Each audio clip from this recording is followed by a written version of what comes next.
Technology, business, multimedia, wellness and health, events, reviews, and more. Life Hacks. This is Mary Collins from Life Hacks Media, and I have the pleasure to have online with me today Eva Weisenbeck, our wellness and health co-host, as well as Jayne Hudson. Hi, Jayne. How are you? Hi, Eva. Hi there. Hi. It has been a pleasure to have Eva in the past. And of course, now we are continuing with our series about wellness and health through the pandemic. So just to give people a little bit of information about you, Jayne. Jayne has been an RN for 17 years. She graduated in North Carolina in 2004, labor and delivery, emergency room, critical access, hospital nursing for most of her career. She is now pursuing a health coaching certificate with homeopathic medicine certification as well. So she also has a brand new company called Bisora Health. And with that, Jayne, tell us how you are going to help us with some great life hacks tips today. Okay. Well, I just feel like in the current world scenario that the more and more research that I've done, the more I feel like Western medicine is falling short. And so I have started my company with hopes to help patients and people, not necessarily patients at that point, because I think even that label is kind of putting people in a sick role, and I don't like that mindset. And so I'm just trying to help people live their best life right now in the middle of what can really be some scary times, and they don't have to be so scary. Right. So, and speaking of which, you have, as an RN, of course, you've seen lots of different scenarios with life and death. There's definitely been an increase of concern regarding the new experimental jab or vaccine, as some people will call it, in the case of like an uptake of miscarriages in women, and we don't know what else. We don't know if there's going to be fertility issues or whatever. Have you heard anything, going on in your community or from other nurses and doctors? I took care of quite a few COVID patients, probably not as many as a lot of nurses have. But I got out of the hospital setting when things stopped making sense to me. And so firsthand, I have not seen people come through the ED because I'm no longer in the ED. I just didn't want any part of it. But I have heard some really bad stories of some really horrible side effects that, in my opinion, the whole risk versus benefit thing that as medical professionals we always try and look at. I mean, I so guard patient rights and that ability to choose, but informed consent is a patient right, and I just don't think it's happening with this jab. So, right. I mean, I don't have any firsthand knowledge, but I've just heard through the grapevine of quite a few people who know people who know people, and then just a couple. One of my coworkers, his lymph node on the side of his neck is so big that he can't even hold his neck up. Oh my goodness! So wow. Just, And what are the medical people saying to these people? To other medical professionals, what are they saying as an excuse for his swelling of his lymph node? It's just so concerning to me, because this is what's wrong with our whole medical profession, everything through, is that we are all bound by our license. We want to protect our license. We have to follow the policies and procedures that are handed down to us by our hospitals. The hospitals have their policies and procedures handed down to them by, the hospital that I worked at previously was owned and run by the Catholic Health Initiative. The Catholic Health Initiative told the hospitals, this is what we're doing, this is our mode of operation. So to buck that really takes a lot, Right. And so you want to have the scientific mind, and everybody now that is talking about how the jab is so dangerous and whatever, we're having all of these labels, conspiracy theories, and no, it's just critical thinking. And I feel like the reason that the doctors are not saying, oh yeah, there's definitely a correlation between the jab and this lymphedema that has all of a sudden occurred is, it's not popular. It's not beneficial. It's not going to help the hospitals keep magnet status. It's not going to help any of their, and it's done. What are you going to do? So I think that there are some doctors that are willing to very lovingly and bedside manner say, I'm really sorry that this happened to you, and probably it's because of the shot, but they can't prove that because a woman had a miscarriage 3 days after she got the jab that she wasn't going to have a spontaneous abortion that for some other reason, Right. So and this is the thing. Right. The 1% that Eva had mentioned in another life hacks is that the 1% that even gets reported, and now it seems amazing to me that you could die at 93 years old and it was COVID that killed you, apparently, or be obese and it was COVID that killed you and not heart disease. Yeah. But you can be now 45 and have the jab and die 2 weeks later with a stroke, and it'll be like, oh, it was your age. Oh, it was your, I mean, it's crazy. Literally. There's a point where I have had to really ground myself because so much of what is happening just feels like the Twilight Zone, where it's like, how are normal thinking human beings accepting this garbage? Right. Exactly. Well, I mean, Eva, you pointed out one of the reasons people are the media is getting away with this and pushing this, these medical associations that are making a ton of money, is because you mentioned relative, I can never get this right. The minute someone mentions any kind of math, I probably turn into one of the vegetables that listens to CNN, Right. Relative versus absolute. Yes. Well done. Yeah. So we're hearing it 100 times. We've had chats in the past about sadistic statistics, haven't we, Mary? Statistics. And critical thinking versus conspiracy theory. Absolutely.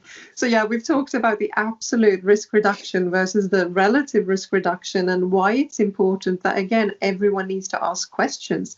When you see a number like 95% effective thrown about in the media, what does that mean?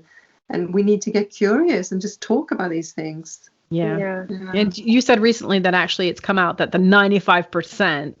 That Pfizer, is it? Yeah, there was a new there was a report in the Lancet came out. I'm going to look it up actually because they were good numbers.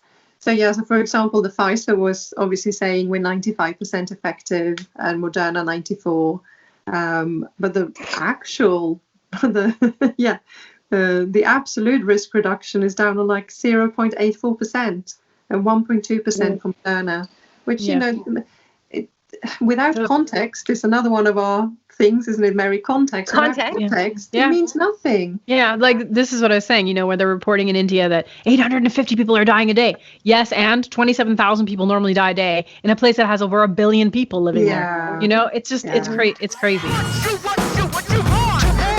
Why work harder when you can work smarter and live better? Life hacks. So with that, Jayne, I mean, I know you're working towards the homeopathic certification, but do you think you can offer some really great life hacks, ongoing life hacks, because we'd love to have you continuously on the show, about things that for people like to take back their lives, like you're talking about well-being and health. It's not about surviving, it's about living and enjoying the quality of life that you have. So to take away some of the fear factor, I'd love for you to give us some top hacks, ways people can improve their health. Yeah.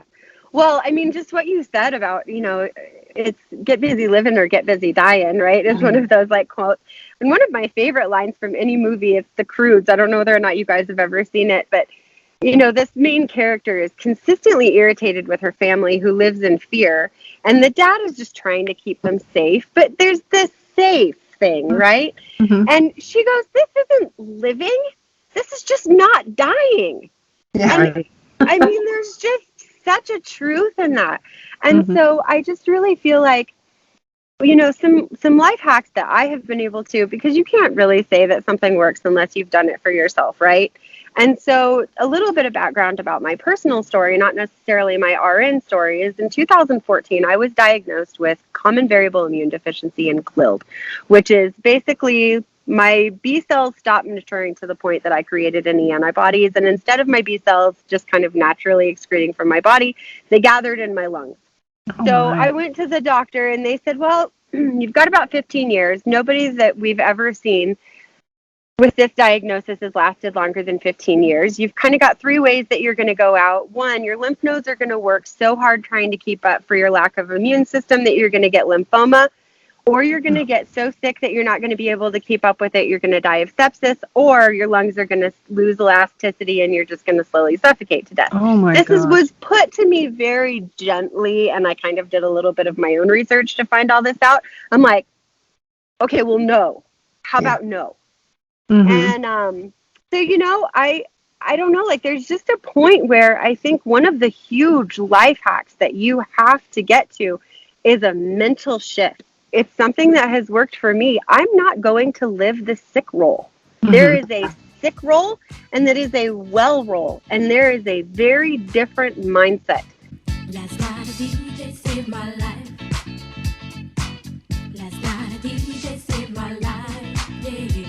And our bodies are made to be in homeostasis. And we are the most healthy when we are in homeostasis. And the one thing that throws off our homeostasis every single time is fear. So, and stress. And it is absolutely amazing what just getting rid of stress did to my health condition. So, I mean, that number one, I don't care whether or not it's praying. I don't care whether or not it's meditating. I don't care whether or not it's journaling. Get a right perspective on the world that you live in. Mm-hmm. And is it hard? Yes. Are you strong enough to do hard things? Yes. Yes. And we are, as creatures, this amazing habit of when the hard things are on purpose, we are able to do so many more hard things than when the hard things are inflicted upon us. So change your mindset to the point that, yes, this is going to be hard. Yes, I am capable of doing this. And it is better for me because I'm doing this because I truly care about myself and I care about my family. And it's not going to be a quick fix. And it is concerning, but re-mindset that whole element of it. Really try hard to make you for your safety. It's like, okay, but in order for me to be safe, that means that something is supposed to be making me feel unsafe. Yeah. And I don't actually want to play that game. Right. So turn off the television because it's... How about hard no on that? Yeah. Hard no on this is for my safety. Guess what? I don't care about my safety. I care about living my life as best as I can right now because you know what? Yeah, maybe I might get COVID. Maybe it might be a really bad trip. I could get into a car accident tomorrow. Yeah. We are not guaranteed life. Yeah. Right. And so speaking of which, that's some of the things that we'd like Jayne to come on Life Hacks and talk about. You know, if you really are panicked about this COVID situation, both Eva and Jayne will set you on the right path of how to get those things under control. So for me, like I am very concerned about my autoimmune system, my autoimmune disorders that I have. So I'm growing things like dandelion in the garden to give me the vitamins because it's a weed and it's super easy to grow no matter what. It could be an acrid environment. It could be rainy. They grow everywhere. Yeah. I know that it's full of vitamin D. I know that it's got great nutrients. And that's how I can control that. I can control my situation by making sure that I have a nebulizer and that I have certain things at home with certain herbs and remedies that will help so that I don't have to depend on an appointment with a doctor. Yeah. Which may not come in our coming winter. Yeah. So, I mean, you just can't depend on that system. Like it'd be great but really, I mean, I think that medicine was very much at the very initiative of medicine and health and everything. It was ever intended to be an emergency service.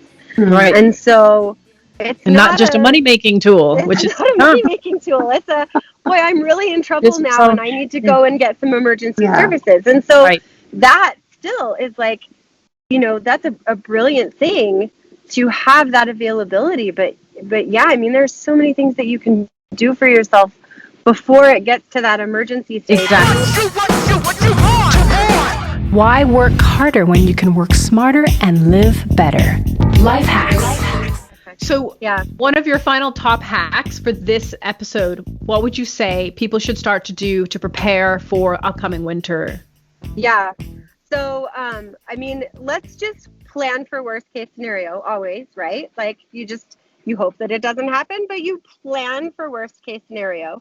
You always have your emergency plan that like you try and think of absolutely the most morbid cases. So system goes down, you don't have any electricity, you can't research on your phone what to do. Get a hard copy book of how to make poultices, what kind of things you can find in your backyard. Get books. Really know your conditions. Start to learn your systems. Know that form follows function. So, kind of do an anatomy study. Oh, okay. If my foot is doing this and it's turning purple, probably it's a circulatory issue. Like just kind of have a little general knowledge of why your body does certain things. And, get all of the information that you can. Think about all of these elements that are beyond pharmacology. Think about, how can I make things dark? How can I make things light? How can I make things heavy? How can I make things, because all of these things are the things that you can employ to help yourself if you are, there's nothing better than pressure. Pressure, if you're bleeding out, you have got to put pressure on it. You've got to figure out how to get it elevated. You've got to figure out, and then, and even something simple like a toothache, I mean, during this pandemic, I had a friend that was part of her tooth fell out and she was in agony. And I was like, well, I have clove oil. Shame you can't come visit. I had this in advance, because I knew that, have these basic things. Plenty of whiskey as well. Whiskey, honey, vinegar. Like there are just so many things that you just have to have around. You have to have a way to boil water. You have to have a way to create cold. Like there's just, so think about these things. And, just to have a storehouse of some basic, you don't have to have a whole apothecary, but the other thing that's just really important is our most valuable resource is each other.